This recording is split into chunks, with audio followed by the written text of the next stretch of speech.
guess nobody cares besides me. There's the mayor. All right. Good morning. Good morning.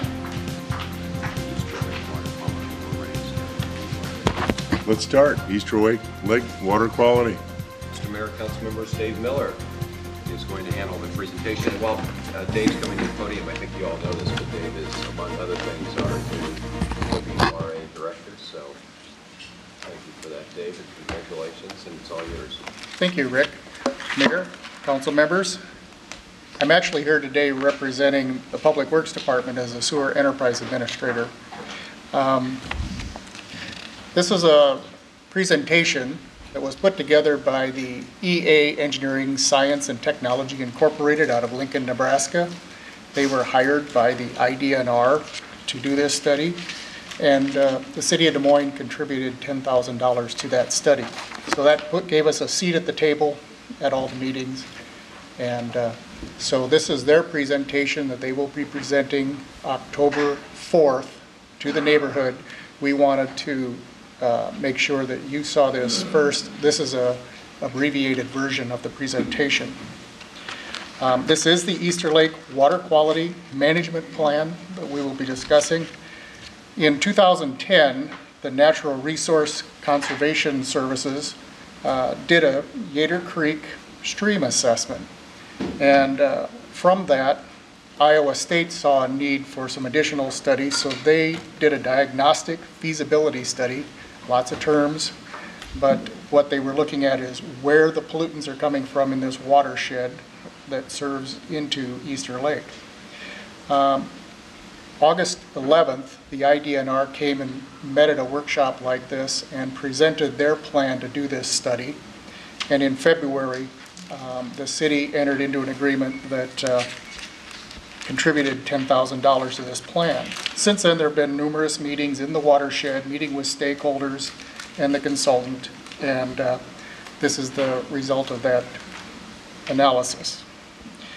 The members of the study were DNR, Polk County Conservation Services, the Ag Department, Polk County Soil and Water Conservation District, and the Center for Agriculture and Rural Development.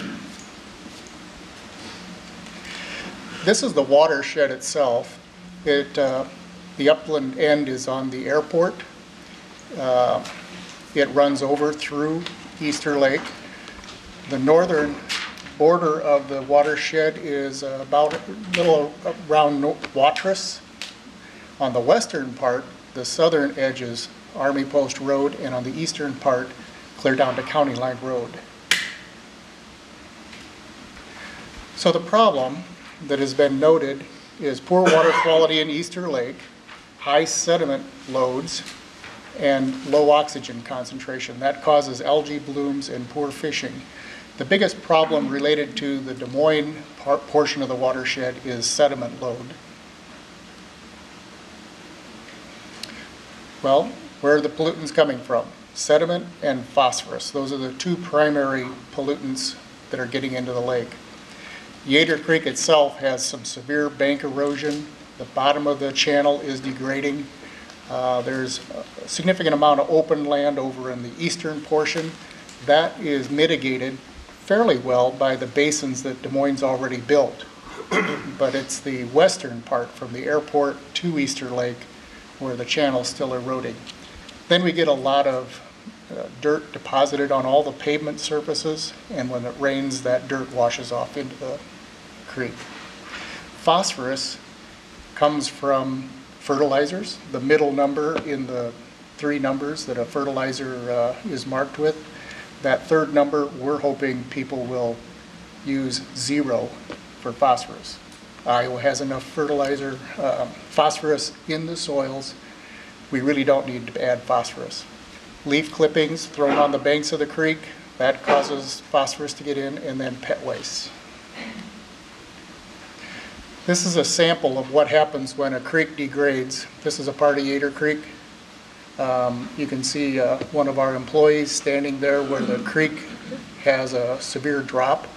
That drop will continue to move upstream as it erodes, and that exposes more bank on each side to erosion. That bank erosion then starts undermining the trees and the vegetation trying to support that bank, exposing roots, gets undercut. Eventually, the side streams coming into the main channel start to erode down. They do the same thing. They start eroding deeper and deeper. Eventually, the vegetation falls over, causes obstructions in the creek. Now the water tries to find a way around and does more bank erosion. What's happening now is about 7,000 tons per year of sediment are getting into Easter Lake. We have a high load of phosphorus, almost 2 tons a year getting in, and that phosphorus feeds a lot of algae. The goal of this is through green initiatives to try to reduce the sediment load by 23%, reduce the phosphorus by 44%. We could try to do more, but I think these are realistic goals. It'll be a challenge to reach these goals. And what we're trying to do is improve the water quality throughout the Easter Lake watershed, not just attack it at the lake, but go up to the upstream sources of the pollutants and attack it there. Get the public back around Easter Lake and educate the public. That's the goal of this study. Polk County has a major part of this, and the IDNR is going to assist with funding. If we do the top 3, the bottom 3 should follow. So, pollutant control strategies, attack it at the source. Try to help educate the public on picking up pet waste, even in their own yards. Put in bio-retention and rain gardens and rain barrels. The state and Polk County services will work with the public and create a little grants program that will assist the property owners that are interested in doing this to put these features in. Try to disconnect pervious area from the water creek, and then we'll be building some structural treatments, sediment basins, and doing repairs along the bank to stop that erosion of the creek bottom. This is the kind of thing that property owners can do themselves. On the left, you can see where the downspout connects directly to a paved surface that comes out onto the parking. That allows the debris and the pollutants to just run right to the creek. If people would redirect their downspouts onto the lawn, get the grassed areas to start soaking in a little more water, the pollutants no longer have a direct connection to the creek.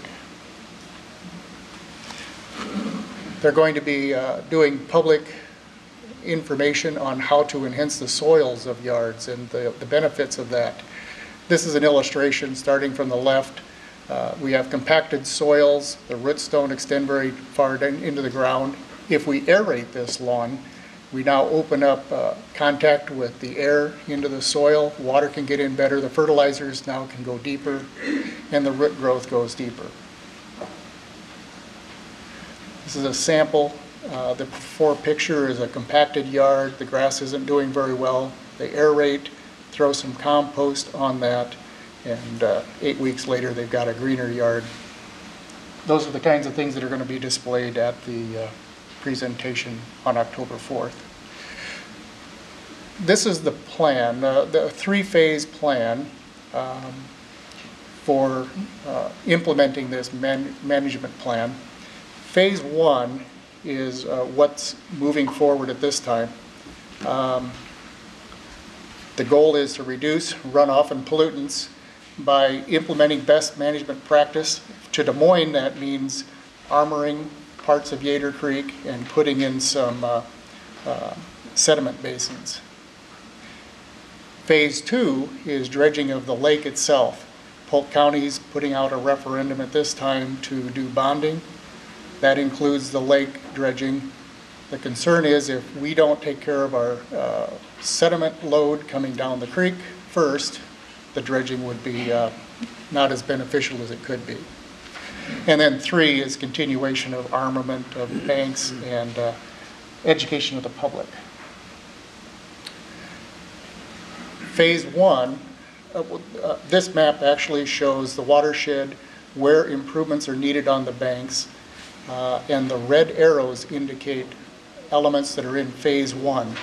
There's about $1 million worth of improvements represented by those arrows, and DNR is willing to fund up to half of that cost. And can you tell me where those Sure. 3 spots exactly are? The leftmost dot is just west of Southwest 9th. Okay. The middle dot with the arrow is just north of Deal, east of East 14th, and the northernmost eastern dot is in Ewing Park. That's some sediment basins in Ewing Park itself. So here's the schedule. October 4th, IDNR would like to have a presentation in the Southside Senior Center presenting this watershed plan to the public. We intend to come back to City Council on October 8th with the Phase 1 project and get a letter of support for a grant that IDNR is attempting to get. That grant is for $274,000. They'll be asking the city to commit to over $500,000 on the Phase 1, which represents over $1 million worth of work in the watershed.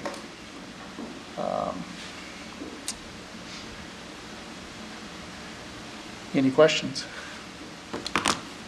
Anybody have anything? So you're, the $500,000 that the city is going to be asked to match, is that in this year's budget, next year's budget, proposed budget? We have an Easter Lake watershed budget. The funds are a little further out. They're a couple of years out. But the dollars we'll be committing to will be spread over a 3-year period starting next fiscal year. Okay. So we think we can move some funds around and make that work. Great. Perfect. Dave, thank you very much. I think we have a speaker. I don't know if we can go to speakers now. I know he has to leave, so.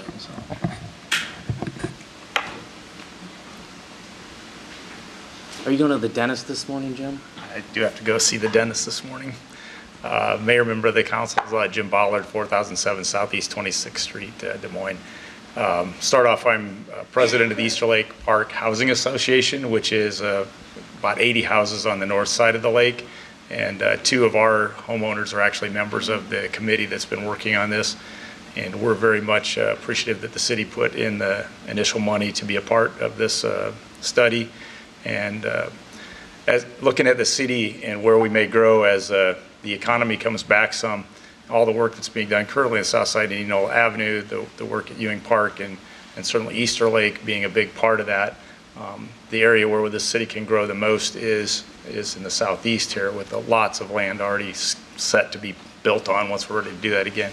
So I think getting Easter Lake into a great place would be important. And obviously the thing that's pulling back right now is the watershed. And the city did a really nice job with the eastern part of this, I think was mentioned, with the 3 lakes and the detention ponds that are to the south of Easter Lake. And I didn't notice that they were mentioned in the study, but those have started to fill. They've done their job, but they're starting to fill up, and something's going to have to be done with those as well. So also serve as president of the Easter Lake Neighborhood Association, which encompasses much of the eastern end of this watershed. And we've talked at our meetings a number of times specifically about the phosphorus and the zero, and people have met with people like Earl May and Menards and talked to them about trying to only stock stuff that has 0 in the phosphorus number. So once again, I appreciate the support of the city on this, and just wanted to make my comments known. Thanks. Thank you, Jim. Thanks, Jim.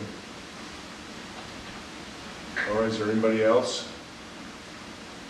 Thank you, Mr. Manager. Let's move on to the Housing Services Report.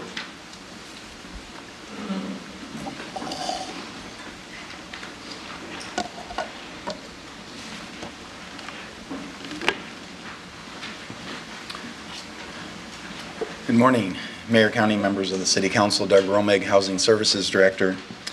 A while back, we presented some brief information to the council regarding our public housing assessment system score. As the council recalls, we received a substandard financial condition score, resulting in a need for our agency to respond back to the U.S. Department of Housing and Urban Development, how we would mitigate those situations and sort of turn our program around based on the analysis that was provided through that scoring mechanism. Since then, we have submitted an initial report and a supplemental report to HUD. I contacted the Kansas City field office last week. That information is still under review, and our agency at this point in time has not received a formal response or our audited final score regarding the public housing assessment system. So the presentation this morning is really the agency looking forward of where we believe we're going to be starting in FY14 and the changes and recommendations we are making to get us on a more solid financial foundation. So if you look a little bit at our client characteristics, we are required under HUD regulations to provide housing. 40% of our public housing tenants and 75% of our Section 8 clients have to be within or below 30% the area median family income. For a family of 4, that's $22,650. There's some general statistics there as far as the number of households we served, the number of elderly or non-elderly disabled families, and also households with children. The key point, as highlighted there in the red, is the average annual household income for our tenants. As you can see, for our public housing clients, it's just over $10,000 a year, and for our Section 8 clients, the average income is just under $12,000 a year. And that's single? That's overall. That's total family household income for the total program. Okay. So that's... In your composition of people, how many would be single versus family? I'm not sure. We'd have to do some research, but as you can see, we've got 405 households in public housing. 210 of those have somebody that's elderly. 115 have somebody that is non-elderly and disabled, and 23 families have children. But there could be couples, there could be singles.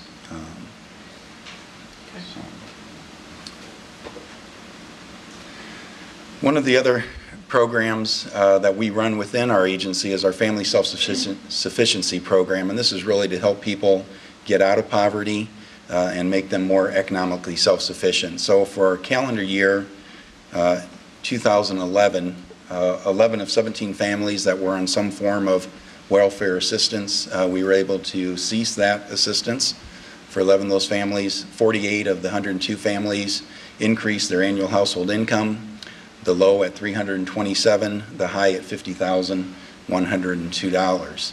32 of those families were full-time employee, 25 part-time. 8 completed our program, which takes 5 to 7 years, and 1 person then transitioned off and is now no longer within the subsidized housing program because they can afford to be on their own. Is that 100% funded with grants? Yes, the positions are 100% grant funded, with the exception of 1 that's half grant funded and half funded through our central office. And we have applied for a grant to fund the other half of that position. So if you look at our budgets, our budgets are really siloed in the fact that if we have savings within one part of our operation, such as public housing, we cannot transfer those savings to support a deficit in our Section 8 program, or vice versa. The way HUD funds us, it's for specific programs or services. So within our Section 8 program, we receive just over $16 million in housing assistance payments, which is the money that we transfer to the landlords for the tenant's portion of the rent, and then we get a separate pot of money to administer those funds. And we can't transfer those funds between those 2 programs or services. So we're looking at about an overall budget of just under $22 million, again with about 16.5 of that in housing assistance payments, lease payments to landlords on behalf of our tenants. The assumptions that we've made looking at the FY14 budget, total physical impact is around $173,000. We are aggressively working to sell our scattered site single-family homes that are in our disposition program. These are units that are vacant, have been in our inventory for a while, and we are receiving no funding for those properties because of that designation. And how many of those do we have left? Right now, we believe we have about 7 left. We've sold 28, or we've had offers on 28 of those. There is action this evening to sell 6 duplexes, which would be 12 units. So if that gets approved this evening, we will have 7 remaining scattered site single-family inventory, and we have an offer that came in last week for one of those units from a private individual. So the funding that we're spending to do the lawn care, snow removal, and keep the utilities connected is about $23,000 a year on those properties. By FY14, our goal is to have all of those properties out of our inventory. Our bed bug inspections, we've seen some progress there. Our last 2 quarters, we've had either 0 or 1 finding in our elderly manors, and we've seen a 67% reduction at Royal View Manor regarding our current program. So we'll be going on an as-needed basis to those tenants, but at a minimum, we will inspect every unit at our elderly properties every 6 months and every 4 months at Royal View. For the past year, we've been doing every unit in our inventory every 3 months. So that will save us about $20,000 a year in inspection fees. We're in the process right now of converting from an old DOS system to a Windows-based system, which will allow us to do electronic check deposits. Currently, we send out about 700 housing assistant payment checks a month, so that will eliminate the check stock, the envelopes, and the postage by being able to do a direct deposit to our landlords that are providing Section 8 services to our clients. We've also been notified unofficially that there's River Hills over by the Botanical Center has an independent HUD contract. They've initially notified the local field office that they will not renew that contract. That will result in our agency being allowed to pick up another 143 vouchers. We would relocate those families somewhere within Polk County through our voucher program, and that would generate just over $86,500 in new Section 8 administrative fees, helping our Section 8 operating costs. And then, as I indicated earlier, our FSS program, we have applied for a second grant for $38,606 that would fund half of a position that's currently half grant funded and half funded through our central office operations. So if you look at our portfolio, we currently have 472 units in our inventory, 5 apartment complexes, 4 of those are elderly designated. One is mixed age population, Royal View, our largest, being a 9-story high-rise. Off to the right, that shows the number of 2-bedroom units we have within our portfolio. And then down below is our scattered site single-family units. We've started construction on the 10 new single-family homes. That work began a couple weeks ago. The remaining houses, we had several in our disposition program that were occupied that we were not receiving funds for. We've rescinded those and put them back into our annual contribution contract with HUD and are now receiving operating and capital funds. So by, again, beginning of FY14, we should have 21 public housing scattered site units fully occupied within our 5H home ownership program. These are single-family homes that we can sell to low-income qualified families. 14 of those are currently occupied, 12 are vacant. We've issued an RFP to renovate 9 of those units. 3 of them are in such poor condition they'll probably need to be demolished due to stormwater damage, mold, termites. And then within our disposition, currently we have 35, 3 are occupied. We have offers on 28. We're in the process of closing on several of those units and should close on those over the next couple months, with 7 vacant units that we will aggressively try to put back on the market to eliminate that category within our program, which would result then in us having a total of 436 units in our portfolio sometime in FY14.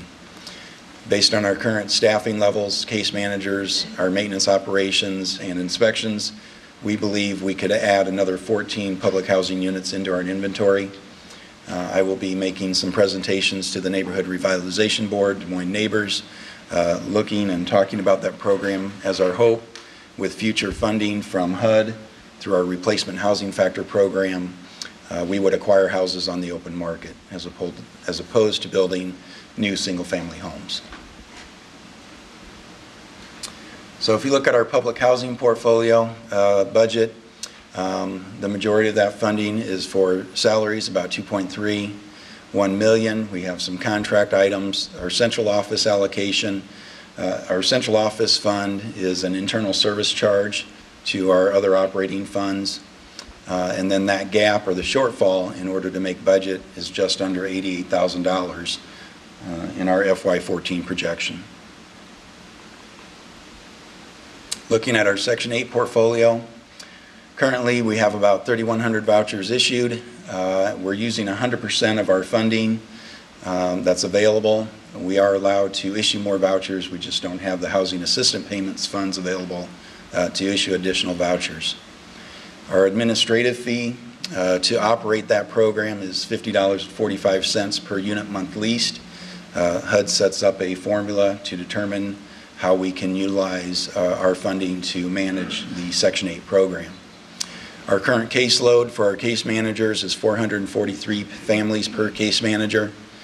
As indicated earlier, if we pick up those additional 143 new Section 8 vouchers, that caseload will increase by 20 families per case manager, but will also generate an additional $86,500 in new Section 8 administrative fees.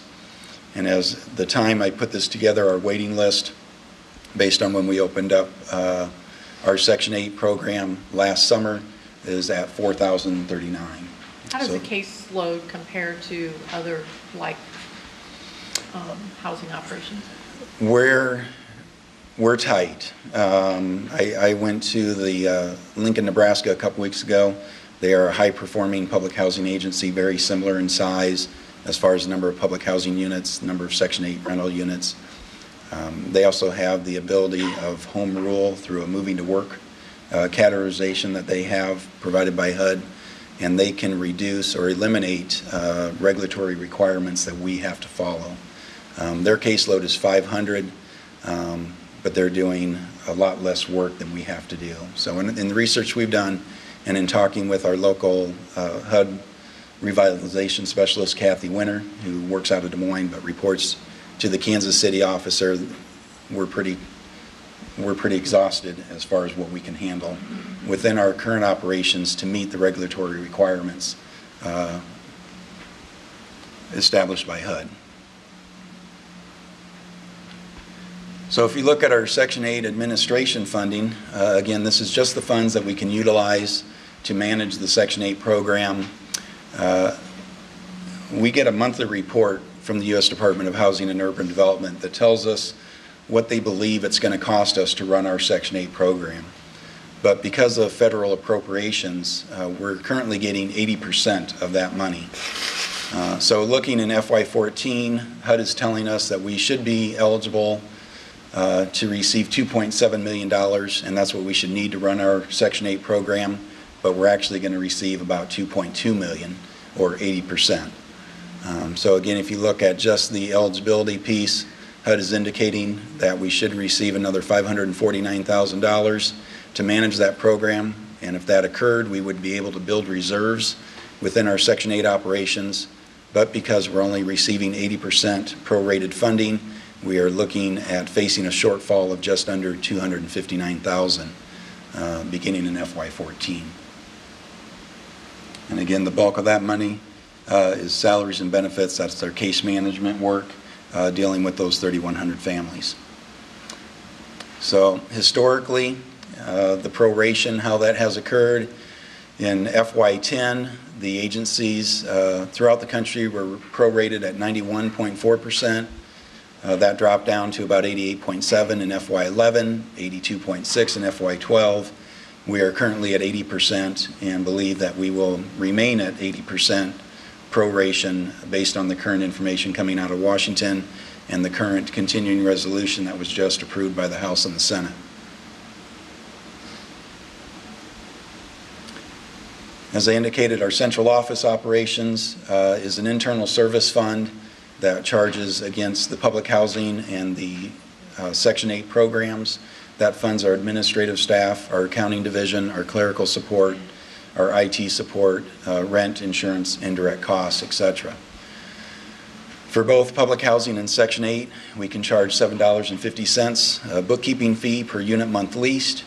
Within our public housing operations, we can charge $44.86 per unit month lease for every public housing unit, and then $12 within our Section 8 program for every unit month leased.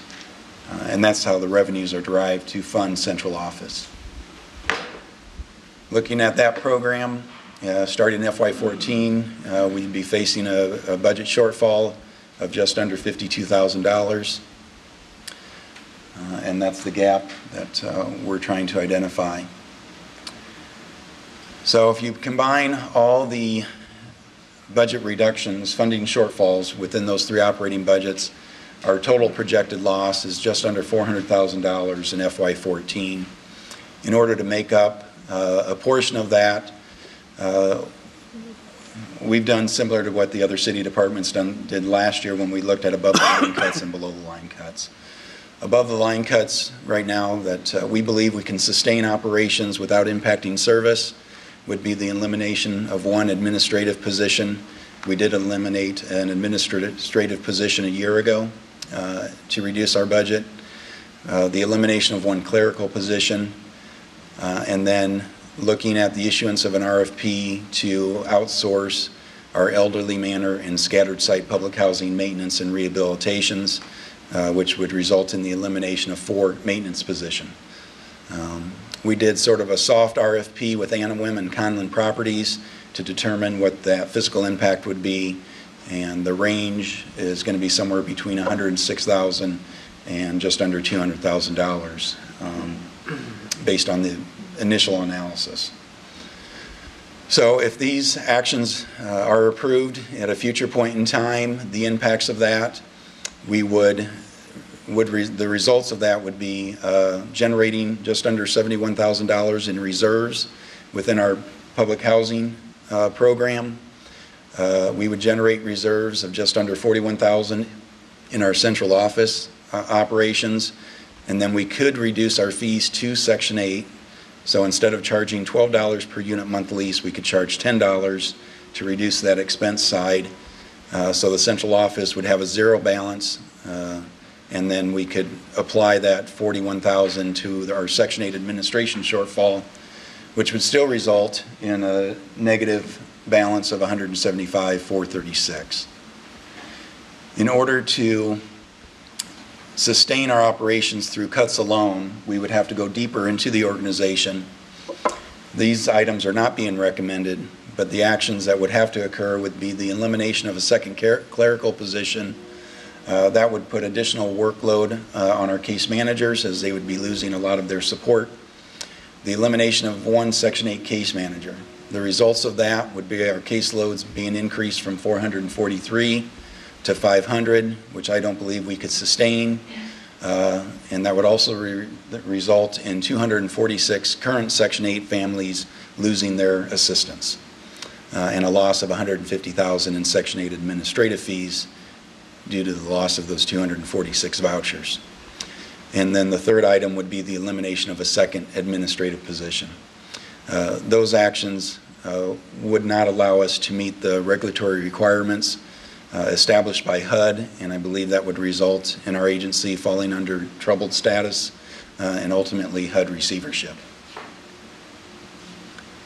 So if you look at sort of next steps and how do we move forward, the recommendation is the diminution of the 6 full-time positions effective at the end of this fiscal year, which is the above-the-line cuts, the one administrative position, the one clerical position, and then outsourcing the maintenance and rehabilitation of our elderly and scattered site properties, resulting in 4 maintenance positions being reduced. Do not implement the below-the-line reductions. Utilize reserves in our Section 8 program for the remaining Section 8 shortfall of just over $175,000. That's the short-term recommendation as we look at more long-term solutions. We have established through our Housing Services Board a committee to look at the best use of our development funds. We have about 17 individuals that have signed up to be a part of that, and our first meeting is October 10th. And how much do we have in the development fund? What's the balance? The balance of the development fund is just under $8 million, and with the recent sales, we've generated just under $400,000 in new sales when those transactions occur. So does that number that you just gave us include that 400,000 or not? Does not include the 400,000.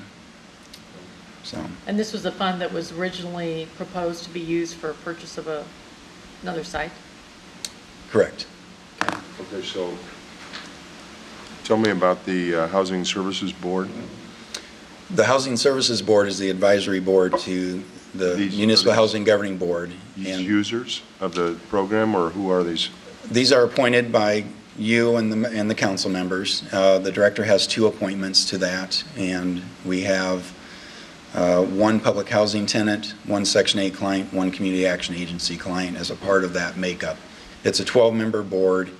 The ad hoc committee is a subset of that board, and that is comprised of individuals within the community and a lot of the nonprofit housing providers.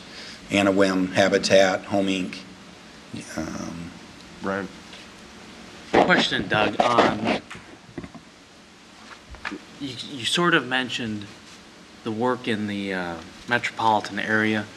Can you explain to me how this money is funded with regards to us, the suburbs, and what your interaction is with suburban communities?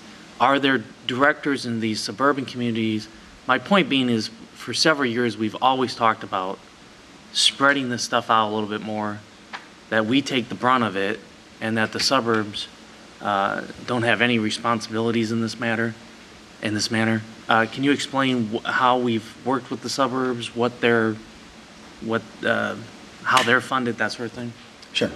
The Des Moines Municipal Housing Agency, which is one division of the Housing Services Department, is fully funded by the federal government through the U.S. Department of Housing and Urban Development. So all of our funding comes from the federal government, with the exception of the rents that we receive within our public housing portfolio. We generate just over $1 million in rent from our tenants in our public housing portion. So right now, under agreements with the suburban communities, our Section 8 program can serve Polk County. And in an analysis that we have done, 20% of our Section 8 vouchers are within Polk County and outside the corporate city limits of Des Moines. Under the regulatory requirements, we cannot steer individuals to live in a certain location. So it's really up to them to choose where they want to live, and then the ability of a private landlord that's willing to accept our voucher. Currently, those cooperative agreements with the suburban communities do not include public housing, so all of the public housing portfolio or public housing units are in the corporate city limits of Des Moines. Have we explored that opportunity with them? It's being discussed as part of the Tomorrow Plan. That's one of the things we're waiting for that final report to come out. I have spoken with staff in some of the suburban communities to look at some mixed finance opportunities, which would allow some public housing properties to be located in other developments. But we have not had any discussions with any elected officials of the suburban communities regarding public housing.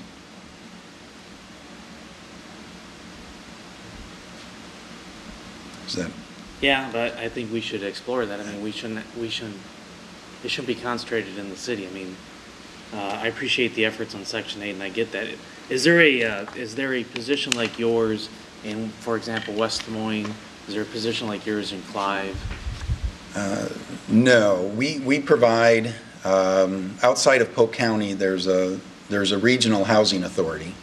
As far as Polk County, we are the housing provider as far as the contracts with HUD, with the exception of independent agencies that have direct contacts, like Lagudi Tower or LA Mason. They have specific contracts with HUD that are separate from the programs that we provide with public housing in Section 8. My point is, though, if we're doing all of the work, shouldn't we have collaborative agreements with the suburbs? Clearly, we're not the only people with low-income families, and we shouldn't take the brunt of the housing projects. Should we have 28E agreements with the suburban communities to help you pay for your office if we're providing all the services? Maybe that's a city manager question. way off base here? I mean, I think we're providing the brunt of the services, and they're steering people towards us. Let me address 2 points to that. Again, all of our funding is federal funding. In addition to that, we do provide to the city about $287,000 a year through indirect costs and payment in lieu of taxes for our public housing inventory. So we contribute just over $23,500 in indirect costs, support for the services we get through the manager's office, human resources department, legal counsel, and then our public housing inventory pays just under $54,000 in a pilot fee to the city. That's a HUD-based formula. So the city of Des Moines, as far as the local property taxes, do not support our operations because we are 100% federally funded. Let me try to. I'm not saying that at all. I'm saying is, if you're providing the services, shouldn't the suburban communities help? If you have a budget shortfall, shouldn't they go after some of this federal money? And this, I know it's regional, and that, can we make the argument and can we say there's a 20? Clearly, they're steering people towards us. If we are doing the work in this city, we should be spreading it out, and shouldn't you be compensated for the work that you're doing from the suburbs? Doug, let me try. I think Maybe I misunderstood. Brian, I think your point is a really good one. And with the Section 8 program, the relationship is essentially between Doug's office and landlords, so it doesn't really involve local governments. Public housing, on the other hand, but we're also placing people in Yes. the suburbs, and we're placing people in the city. I understand that. I think your point is well taken, and it seems to me it probably needs to start at a level like the council or maybe MAC or something like that, where you get some discussion going. But clearly, the whole goal of trying to get more suburban or county participation in the program makes sense. Whether it's a support of administrative costs that we're really challenged with right now, or simply placing units in those communities. It really ought to be a regional debate. There's been some discussion in the past, not particularly current, however, about placing the whole operation within Polk County. Those are fighting words in some quarters, but the point you're making would be addressed by that, because it is a program that really should be regional, and all of the cost burdens and the challenges and the troubles and so on land right here at this table as a result of the way it's set up. So I think your point is well taken. It's certainly one that we can look at more and I think do more with.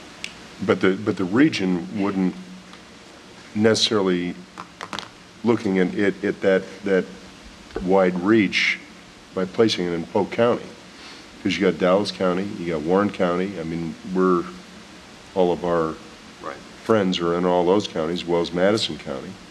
And so if it's truly going to be regional, certainly the MAC we could have a discussion about it. Have a regional agency. But most of our discussions around homeless and folks meeting the standard to qualify for this housing, we haven't gotten a lot of help.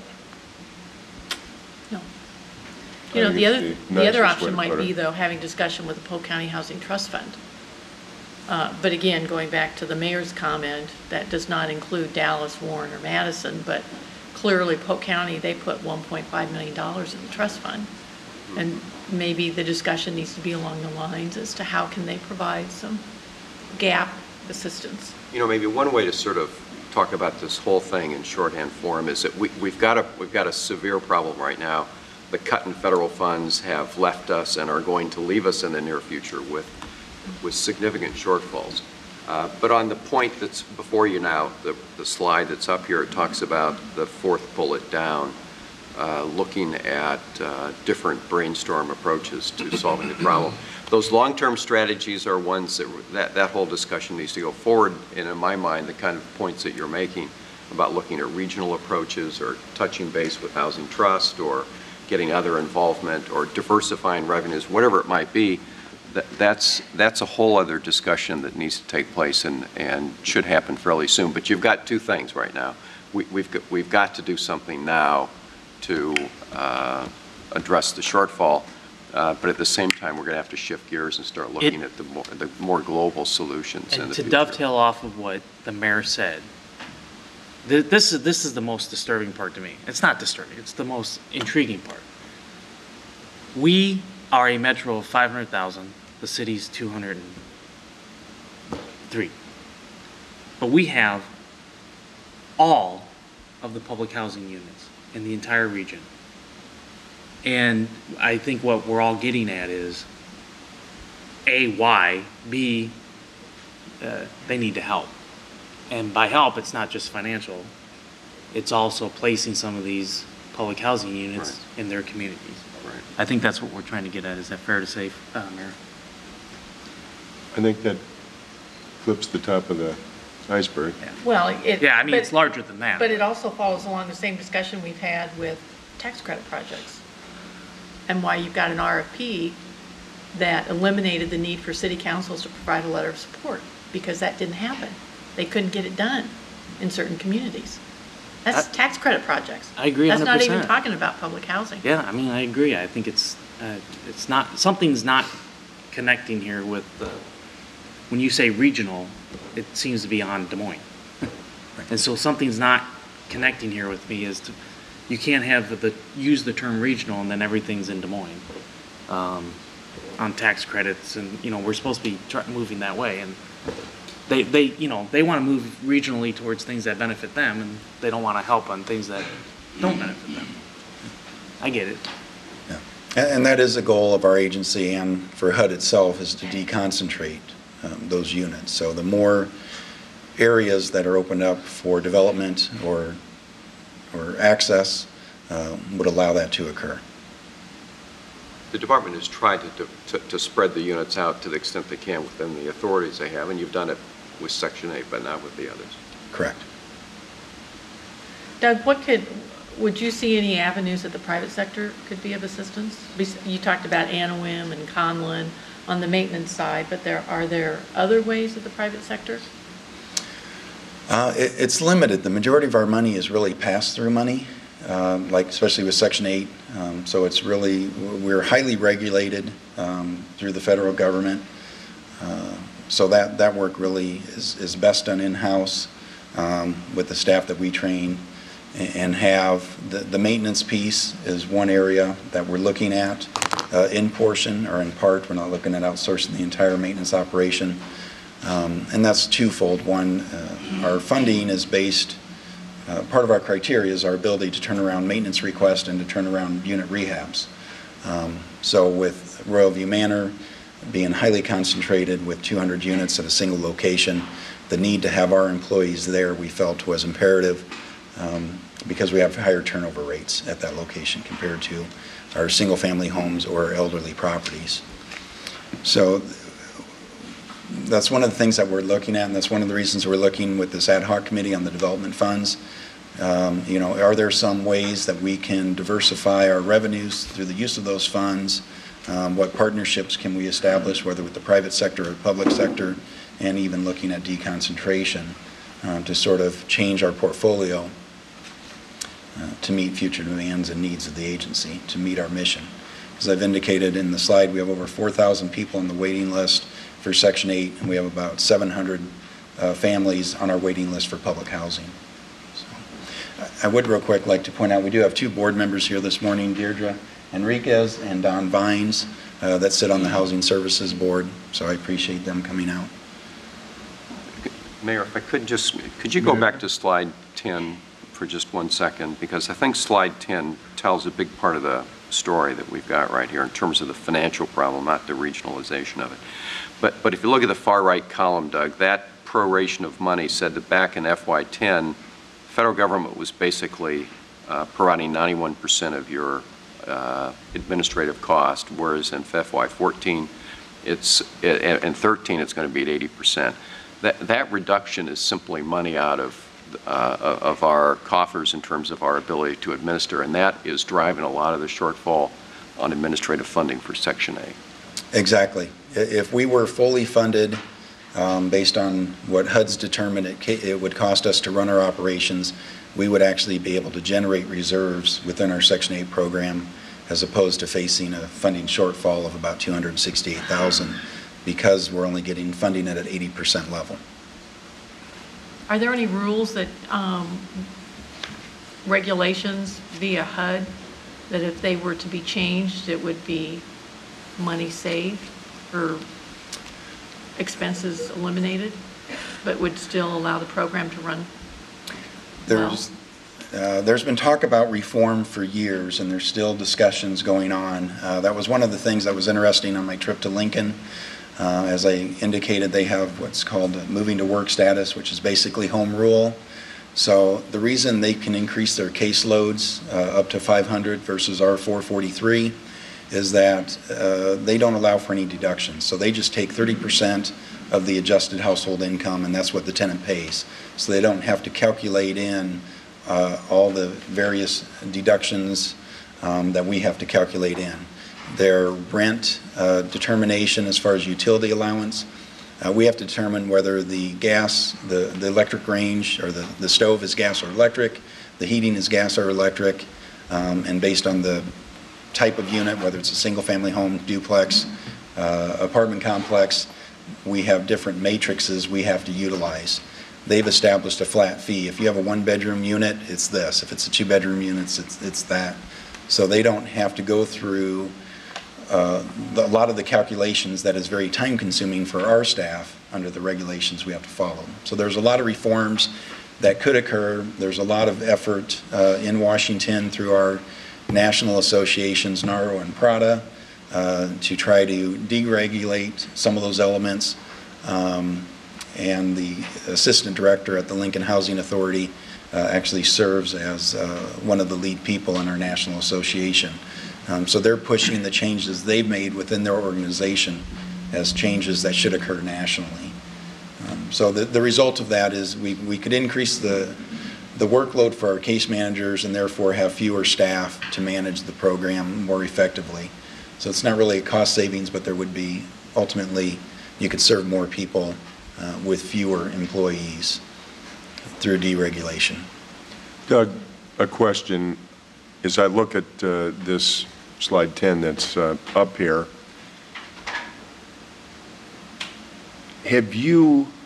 this anticipates the funding levels as you've stated them here in the proration of 80%. Almost every, based on different scenarios and different budget proposals, either in the House or in the Senate or by different parties, many of them have seemed, especially in CDBG and a lot of the things that we see, anticipate lower funding levels. Matter of fact, an awful lot of them want to just like X amount. Do you really think that in 13 and 14 that you're going to continue to get 80%? Do the budget proposals that are in place show continued funding? The budget proposals that we've seen in the current CR that was approved by the House and the Senate would maintain an 80% proration. We went down as low as 75%. And so many housing agencies started turning in their vouchers. The City of Ames turned over their vouchers to another authority, Osceola, and then throughout the country, a lot of organizations have either turned down accepting additional vouchers or returned vouchers back to the federal government because of the low proration that they could not sustain their programs. It went back up to 80%. So everything that we're seeing right now from our trade associations is that it's going to remain at 80% prorated funding. Well, without sequestration. If that occurs, that's a whole different story. I think in all the programs that go through all the various departments in the city, and certainly public housing and all the other, especially that come through HUD, it continues to worry me what's going on in Washington and the solutions that are proposed to meet these folks with varying levels of need. Some starting with homeless and then going up to all these other various income levels. A lot of the conversation as you walk up and down the hall and through neighborhoods, some people think it's not enough, some people think it's too much, some people think that in shorthand notes that this could be resolved if all these people would get jobs. We ought to just do away with all these programs. But I'm sure you see the reality of some of that happening, and because of disabilities, because of elderly, because of situations. And you that hit it may- right on the head. A lot of the clients that we serve we have a large elderly population that's on fixed income. We have clients that have various disabilities, whether it's mental or physical, and some people need this housing support, otherwise they would be homeless. And then, as I indicated in our family self-sufficiency program, those are the clients that we're working with that need that hand up. They And what's need the that source of their fixed income? for well, some of it's SSI or SSDI, Social Security Disability or Social Security. But for our family self-sufficiency participants, some of them are on FIP, so it's the welfare assistance. But we're getting those clients off of that assistance and getting them into economic self-sufficiency. We had 19 graduations this calendar year. So we've had 19 families that we were able to transition out to But improve their you quality can of life. anticipate probably with people that come back, veterans, elderly, other disabled kinds of folks, that you're going to be able to get 100% of them back on self-sufficiency. And then some of the discussion that we have that impacts those sources of income, including SSI and SSDI and all those kinds of things. I mean, there's proposals that talk about doing away with it. So, I think we need to talk about long-term solutions, because some of the stuff we're doing here is just anticipating, well, we hope we hold on to 80% and maybe it would go up, or we've talked about it going down, what happens then. But certainly as we look at our population in the city of Des Moines, I'd like to think that our kids and our grandkids aren't going to be burdened with taking care of us, and that there are programs that are still going to be available out there. And I just, this is so frustrating to watch what happens. Yes. And that the ability of some folks to look at the reality of the situation of so many of these people, whether they've spent years and ended up with a disability through military service or other things, that are not going to be able to meet some of the standards. And the thought of cutting away all those programs just absolutely causes my skin to crawl. No, I agree with you 100%, Mayor. And we're seeing it on the other side of our operations through the Community Action Agency, where we're seeing reduction in CSBG dollars and LIHEAP funding reductions. Exactly. And all those have impacts on the lowest of the income within our community, and those that are in most need, regardless of their capabilities for economic self-sufficiency. Because there are some that within our community and within our country that will need this assistance if they are going to have any type of quality of life. Doug, thank you. Anybody here have any questions? Mr. Manager, any other comments? Briefly. We do great work. We have a great staff, and I'm very passionate about the services we provide to the community. That's why I came after this position. So, Thank you, Ben. thank you. Thank you. Unless anybody has any other ideas here, why don't we open it up for any public comment on anything that someone would like to say regarding any of these subjects this morning, or suggestions for future meetings? Anybody have anything? Seeing none, let's call this meeting adjourned. Thank you.